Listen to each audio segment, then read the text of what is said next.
This flashing has to be redone due to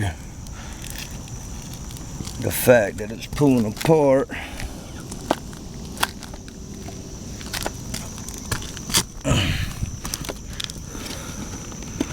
You see all the seals broke on the flashing here. Water's getting behind that.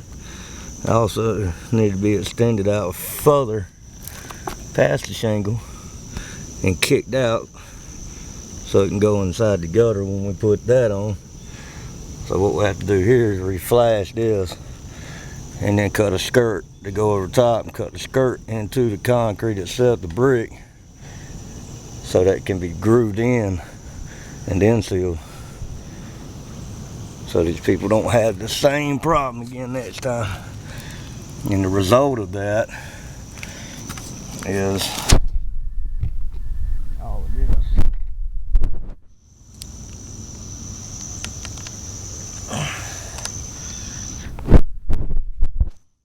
On both sides of the porch.